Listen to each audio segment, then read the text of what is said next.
दोस्तों आप सभी का स्वागत है हमारे YouTube चैनल पर। आइए देखते हैं कक्षा 6 विज्ञान भारती। इसके पाठ 10 को देखेंगे। पाठ 10 का नाम है स्वास्थ्य एवं स्वच्छता। चलिए देखते हैं इसके प्रश्न नंबर 1 को। प्रश्न नंबर 1 दिया हुआ है, निम्नलिखित में सही विकल्प छांटकर अपनी अभ्यास पुस्तिका में लिखिए।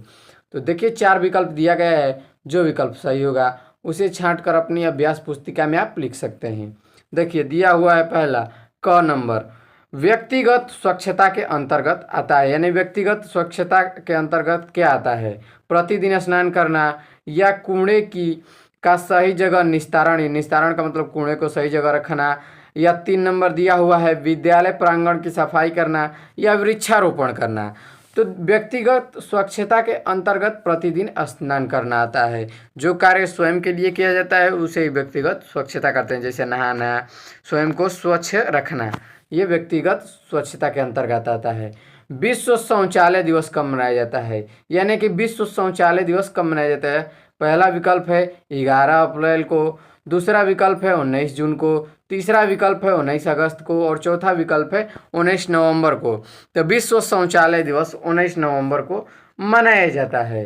ग नंबर दिया हुआ है प्रश्न, आँखों की सफाई के लिए प्रयोग करना चाहिए। यानी कि आँख की सफाई के लिए किस चीज़ का प्रयोग करना चाहिए? ठंडे पानी का, काजल का, गर्म पानी का या इनमें से कोई नहीं। तो इसका उत्तर हो जाएगा ठंडे पानी का प्रयोग करना चाहिए। आगे देखते हैं, घ नंबर प्रश्न दिया हुआ है, सामाजिक स्वच्छता से तात्पर्य है। यानी कि सामाजिक स्वच्छता से क्या तात्पर्य है? आँख की स्वच्छता, नाक की स्वच्छता या त्वचा की स्वच्छता। तो देखिए ये सब तीनों व्यक्तिगत स्वच्छता के अंतर्गत आएंगे, सामाजिक स्वच्छता के अंतर्गत नहीं आएंगे। ऐसा कार्य जो आप समाज के लिए करें वो सामाजिक स्वच्छता कहलाता है। जैसे चौथा दिया है आसपास के स्वच्छता, तो ये सामाजिक स्वच्छता के अंतर्गत आ जाएगा। देखते हैं प्रश्न नंबर 2 दिया हुआ है, निम्नलिखित कथनों में सही के सामने सही तथा गलत के सामने गलत का चिन्ह लगाइए। दिया हुआ है क नंबर, शौचालय की साफ सफाई प्रतिदिन करनी चाहिए। ये सही बात है। अगर आप शौचालय की साफ सफाई प्रतिदिन नहीं करते हैं तो वो गंदा हो जाएगा और अच्छा नहीं रहेगा और वहाँ पर मक्खी मच्छर उससे उत्पन्न होंगे और उत्पन्न होने के कारण अनेकों प्रकार के रोग फैलेंगे। इसीलिए शौचालय को हमेशा स्वच्छ रखना चाहिए, इसीलिए प्रतिदिन उसका सफाई करना चाहिए। दांतों की सफाई व्यक्तिगत स्वच्छता के अंतर्गत आती है। ये सही है। रात में सोने से पहले दांतों की सफाई नहीं करनी चाहिए। ये गलत है, क्योंकि रात में सोने से पहले आपको दांतों की सफाई कर लेनी चाहिए। घ नंबर दिया है, मलेरिया मच्छरों के काटने से फैलता है। ये सही है। डेंगू चूहे के काटने से फैलता है। ये गलत हो जाएगा, क्योंकि जो डेंगू बीमारी होता है वो मच्छर के काटने से ही फैलता है। आगे देखते हैं, 3 नंबर प्रश्न दिया हुआ है, रिक्त स्थानों की पूर्ति कीजिए। क नंबर दिया है, शौच के बाद साबुन से हाथ धोना किस स्वच्छता के अंतर्गत आता है? तो व्यक्तिगत स्वच्छता के अंतर्गत आता है। ख नंबर दिया है, कमरों की सफाई करनी चाहिए। तो प्रतिदिन कमरों की सफाई करनी चाहिए। ग नंबर दिया हुआ है, खेती में का प्रयोग नहीं करना चाहिए। किसका प्रयोग नहीं करना चाहिए? तो कीटनाशकों का प्रयोग नहीं करना चाहिए। सूखा कचरा खाली स्थान दिया है, कूड़ेदान में फेंकना चाहिए। यानी कि जो सूखा कचरा है किस कूड़ेदान में फेंकना चाहिए? 2 कूड़ेदान का डिब्बा होता है, एक नीला और एक हरा, तो नीले कूड़ेदान में फेंकना चाहिए। अंग नंबर दिया है, कूड़ेदान में गीले कचरा फेंकना चाहिए, तो गीला कचरा हरा वाला कूड़ेदान में फेंकते हैं। आगे देखते हैं, 4 नंबर प्रश्न दिया हुआ है, निम्नलिखित प्रश्नों के उत्तर दीजिए। क नंबर दिया है प्रश्न, शौचालय की साफ सफाई क्यों आवश्यक है? तो देखिए इसका उत्तर हो जाएगा, सार्वजनिक स्वच्छता के लिए शौचालय की साफ सफाई अत्यधिक आवश्यक है। इससे हमारा स्वास्थ्य ठीक रहता है। यानी कि देखिए सार्वजनिक स्वच्छता के लिए हमें शौचालय की साफ सफाई अवश्य करनी चाहिए, ताकि हमारा स्वास्थ्य ठीक रहे। शौचालय की सफाई करने से मक्खी एवं मच्छर नहीं बैठते हैं। यानी कि अगर आप शौचालय की साफ सफाई करते हैं तो मक्खी और मच्छर नहीं बैठेंगे। इस प्रकार गंदगी का फैलाव नहीं होगा, यानी कि आपके पास गंदगी नहीं होगा, जिससे हम कई प्रकार की बीमारियों से अपने शरीर को बचा सकते हैं। अगर आप साफ सफाई अच्छे से करते हैं, जो शौचालय है वो पूर्ण रूप से अच्छा से साफ है तो मक्खी मच्छर नहीं बैठेंगे और आप कई बीमारियों से बच सकते हैं। मक्खी मच्छर नहीं बैठेंगे तो आपको बीमारी भी नहीं होगी। आगे देखते हैं। ख नंबर प्रश्न दिया हुआ है, घर की साफ सफाई किस प्रकार करनी चाहिए। तो देखिए, घर की साफ सफाई पहले कैसे क्या क्या करनी चाहिए। देखिए, कमरों की सफाई प्रतिदिन करनी चाहिए, यानी कि जो आपके कमरे हैं उनकी सफाई प्रतिदिन करनी चाहिए। 2 नंबर है, घर से निकले कूड़े को कंपोस्ट पीट में या कूड़ेदान में डालना चाहिए, यानी घर से जो कूड़ा निकला हुआ है उसको कंपोस्ट पीट में या कूड़ेदान में डालना चाहिए। अब देखिए आगे दिया है ग नंबर प्रश्न, शौच हेतु शौचालय का प्रयोग न करने पर क्या हानियां हो सकती हैं। अगर आपको शौच करना है तो आप शौचालय का प्रयोग नहीं करते हैं तो क्या हानियां हैं उससे। तो इसका उत्तर हो जाएगा, शौच हेतु शौचालय का प्रयोग न करने से विभिन्न प्रकार की हानियां हो सकती हैं। बहुत प्रकार की हानि हो सकती है। कौन कौन सी, तो देखिए, पहला, वातावरण प्रदूषित हो जाएगा, यानी कि आपका जो वातावरण है वो क्या हो जाएगा, प्रदूषित हो जाएगा। वातावरण प्रदूषित होगा तो आपका स्वास्थ्य जो होगा वो ठीक नहीं रहेगा। 2 नंबर, क्या तरह तरह की बीमारियां भी फैलने लगेंगी, यानी कि तरह तरह की आपको बीमारी भी होने लगेगी। दूषित जल एवं गंदे वातावरण में अनेक जीव जंतु, जो दूषित जल होता है और गंदा वातावरण उसमें अनेक जीव जंतु जैसे मक्खी मच्छर पनपते हैं, जिससे हमारे शरीर में मलेरिया फाइलेरिया जैसी बीमारी होती है।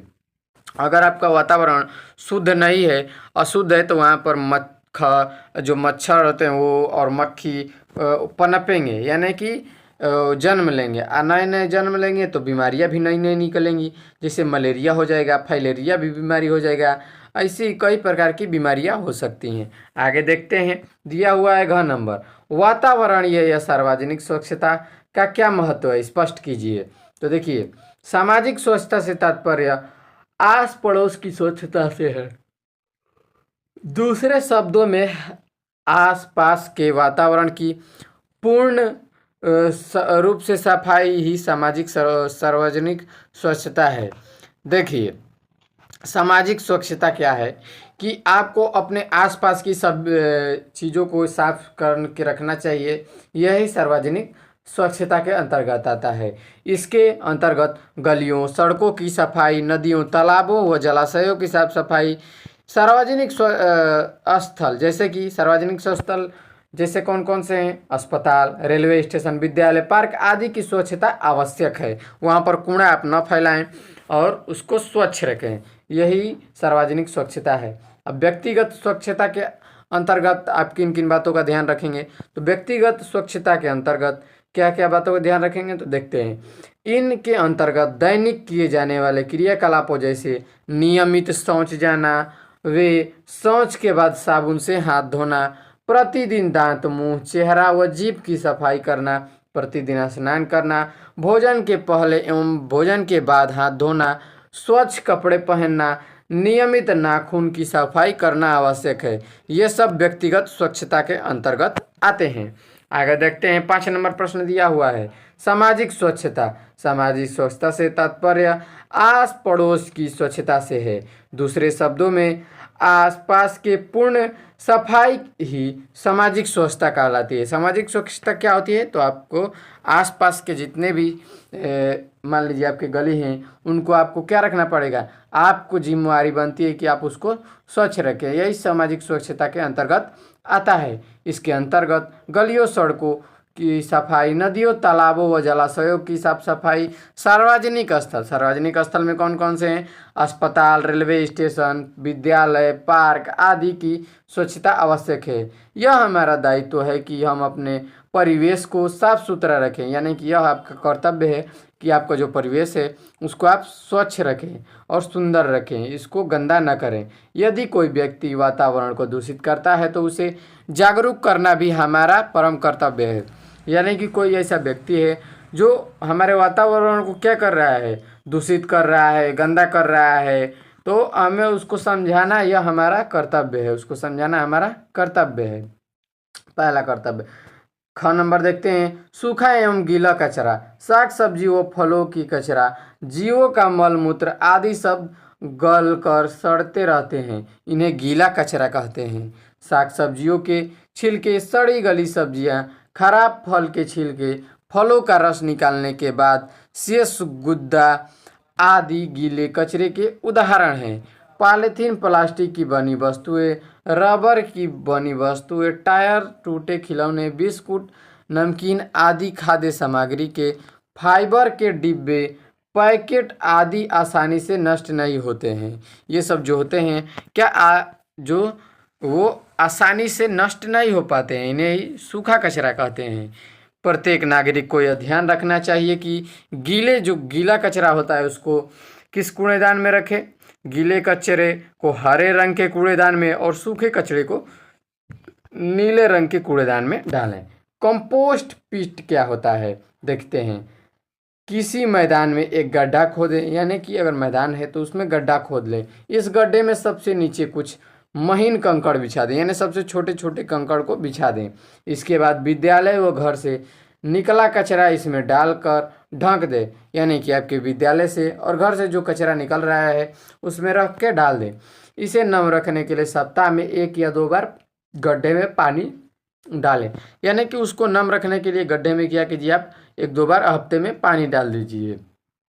इस तरह 3 से 4 माह में कचरे से बनकर, यानी जो 3-4 माह बाद देखेंगे आप करते रहेंगे, पानी डालते रहेंगे एक हफ्ते में 2 बार 3 बार, तो क्या होगा कि वो जो आपका कचरा है वो खाद बनकर तैयार होगा। अब आप इसका प्रयोग बगीचों में कर सकते हैं, विद्यालय के जो बगीचा है उसमें कर सकते हैं। क्लीन सिटी ग्रीन सिटी योजना क्या है? जीवन में जितना जल और भोजन का महत्व है उतना ही स्वच्छता का महत्व है, यानी कि आपके जीवन में जितना जल और भोजन का महत्व है उतना ही स्वच्छता का है। बात सही है। बिना स्वच्छता के हम स्वस्थ नहीं रह सकते हैं। अगर स्वच्छता नहीं है तो आप स्वस्थ नहीं रह सकते। भारत को स्वच्छ रखने के लिए परियोजना से हमारे प्रधानमंत्री श्री नरेंद्र मोदी जी ने 2 अक्टूबर 2014 को इसे क्या किया, शुरू किया। इसका उद्देश्य 20 अक्टूबर 2019 तक भारत के हर एक घर में शौचालय होना, गीले और सूखे कचरे को कंपोस्ट करना, गांव-गांव में साफ सफाई उपलब्ध कराना, यही है clean city and green city योजना। तो दोस्तों आज के लिए इतना ही, मिलते हैं इसकी अगली वीडियो में, तब तक के लिए जय हिंद।